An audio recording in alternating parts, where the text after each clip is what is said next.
Hello friends, तो movie को start करने से पहले अगर आपने इस मूवी का पार्ट 1 और 2 नहीं देखा तो पहले वो देख लें ताकि आपको इस पार्ट को समझने में आसानी हो, जिसका लिंक डिस्क्रिप्शन और आई बटन में मौजूद है। जैसे कि हमने पिछले पार्ट में देखा कि कॉन्टिनेंटल होटल के भी कुछ असूल हैं, जैसे कि वहाँ कोई भी लड़ाई या किसी को मार नहीं सकता, लेकिन जॉन सेंटिनो नेम के आदमी को होटल में ही मार देता है, जिसने उस पर 7 मिलियन का इनाम रखा था। अब क्योंकि जॉन ने कॉन्टिनेंटल होटल का रूल तोड़ा था, तो अब हाई टेबल ने इस पर 14 मिलियन का इनाम रखा था। अब जॉन को भी इस इनाम के बारे में पता चल चुका था। जॉन अब एक लाइब्रेरी में जाता है, जहां पर वो एक किताब में से वो मार्क जिसकी वजह से आज जॉन पर 14 मिलियन का इनाम रखा गया है और कुछ मेडल निकालता है। तभी एक किलर जॉन को देखकर इस पर अटैक करता है और तभी जॉन और उस किलर के दरमियान बहुत जबरदस्त फाइट होती है और जॉन उसी बुक से उसे बहुत मारता है और आखिर उसी बुक पर उसका सर रखकर उसे मार देता है। अब जब जॉन वहां से भाग रहा होता है तो उसके पीछे एक कोरियन गैंग पड़ जाता है, लेकिन जॉन भी एक अच्छा फाइटर था और वो सभी को एक एक करके मार देता है। इसके बाद हम हाई टेबल की एक मेंबर एजुकेटर को देखते हैं। वो विंस्टन और बाउरी किंग के पास जाती है और उन दोनों को वार्न करती है कि तुम लोग खुद को सरेंडर कर दो क्योंकि तुमने जॉन की हेल्प की थी, और वो कहती है कि अगर तुमने ऐसा ना किया तो इसका अंजाम बहुत बुरा होगा। अब जॉन एक ऑडिटोरियम में एक डायरेक्टर से मिलता है और ये वही जगह थी जहां से जॉन एक फाइटर बना था, लेकिन जब जॉन उस डायरेक्टर से मदद मांगता है तो वो उसकी मदद करने से इनकार कर देती है, जिस पर जॉन उसे मेडल दिखाता है और अब ये मेडल देकर उसे उसकी मदद करनी ही पड़ती है और अब वो उसे वहां से कासाब्लांका पहुंचा देती है। अब जॉन वहां पहुंचकर अपनी दोस्त सोफिया से मिलता है और उससे मदद मांगता है, जिसमें शुरुआत में तो सोफिया उसे इनकार कर देती है, लेकिन जैसे ही जॉन उसे वो मार्क दिखाता है तो सोफिया मान जाती है, जिससे हमें इस बात का पता चलता है कि जॉन ने भी कभी सोफिया की मदद की थी और वो भी उसकी हेल्प करने से इनकार नहीं कर पाती और आखिर सोफिया को उसकी मदद करनी ही पड़ती है। अब जॉन उसे कहता है कि उसे किसी भी सूरत एल्डर से मिलना है क्योंकि एल्डर वो शख्स है जो हाई टेबल का सबसे सीनियर मेंबर है और जॉन उससे इसलिए मिलना चाहता था क्योंकि जो हाई टेबल ने उस पर डेथ वारंट जारी कर दिया है वो उसे खत्म करवा सके। अब सोफिया जॉन को लेकर एक कॉन्ट्रैक्ट किलर के पास जाती है क्योंकि उस आदमी को एल्डर के एड्रेस का पता था और वो जॉन को बताता है कि तुम्हें रेगिस्तान में काफी दूर चलते जाना है और एल्डर तुम्हें खुद ही ढूंढ लेगा।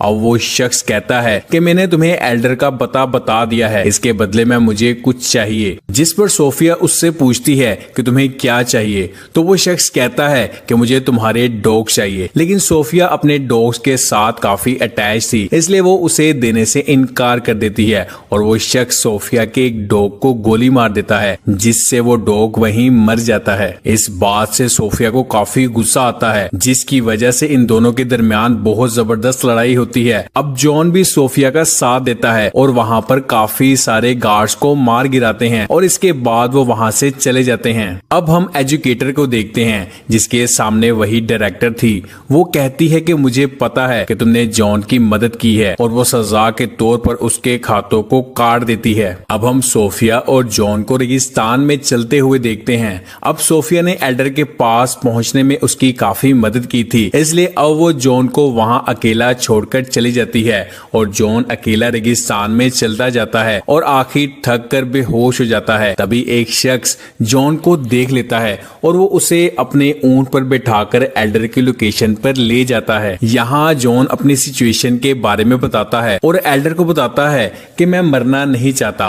वो कहता है कि मेरे खिलाफ हाई टेबल ने वारंट जारी कर दिया है, मैं चाहता हूँ कि उन वारंट्स को कैंसिल कर दिया जाए। ये सुनकर एल्डर उसे 2 ऑप्शन देते हैं। पहला ऑप्शन ये था कि उसे विंस्टन यानी न्यूयॉर्क के कॉन्टिनेंटल होटल के मालिक को मारना होगा और वो कहते हैं कि अगर तुमने ऐसा कर दिया तो मैं तुम्हारे डेथ वारंट को कैंसिल करवा दूंगा और अगर तुम उसे मारने से इनकार करोगे तो हम तुम्हें मार देंगे।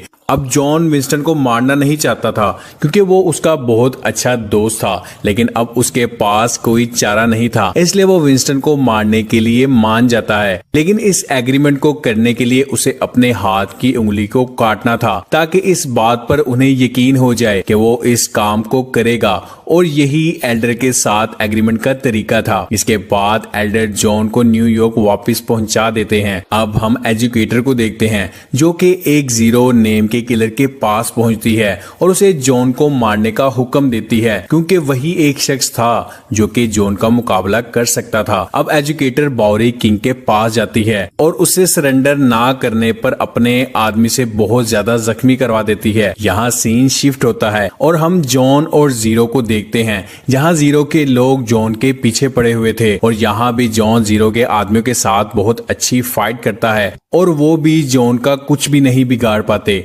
अब जॉन कॉन्टिनेंटल होटल में पहुंचता है और वहां उसके साथ जीरो भी था, लेकिन कॉन्टिनेंटल के रूल की वजह से वो एक दूसरे को कुछ नहीं कहते।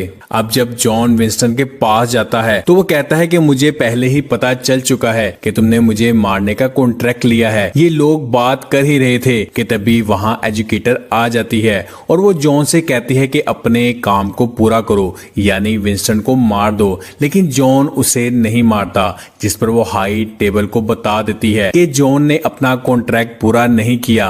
अब होटल कॉन्टिनेंटल में 1 घंटे के बाद सब कुछ बदल जाएगा और वो हाई टेबल का हिस्सा नहीं होगा, और जिसे जो क्राइम करना होगा वो यहाँ आकर कर सकता है। अब हम एक फोर्स को देखते हैं जो कि होटल में एंटर होती है। दरअसल ये फोर्स एजुकेटर ने जॉन को पकड़ने के लिए बुलाई थी, लेकिन अब जॉन उन फोर्स के साथ अच्छी फाइट करता है और उन सबको मार देता है। जॉन को मारने के लिए जीरो के लोग भी वहां आ चुके थे, लेकिन जॉन सभी को मारने के बाद जीरो को भी मौत के घाट चढ़ा देता है। अब क्योंकि एजुकेटर के सभी आदमी मारे जा चुके थे तो एजुकेटर यहाँ एक चाल खेलती है। वो विंस्टन को कॉल करती है और वो कहती है कि अगर तुमने जॉन को मार दिया तो मैं तुम्हारे होटल को दोबारा से हाई टेबल का हिस्सा बना दूंगी। अब जैसे ही जॉन विंस्टन के पास जाता है तो विंस्टन उस पर गोली चला देता है जिससे जॉन नीचे गिर जाता है। जब एजुकेटर नीचे जॉन की बॉडी को चेक करने के लिए जाती है तो उसे जॉन की बॉडी नहीं मिलती। एजुकेटर विंस्टन को बताती है कि जॉन की बॉडी नीचे नहीं है,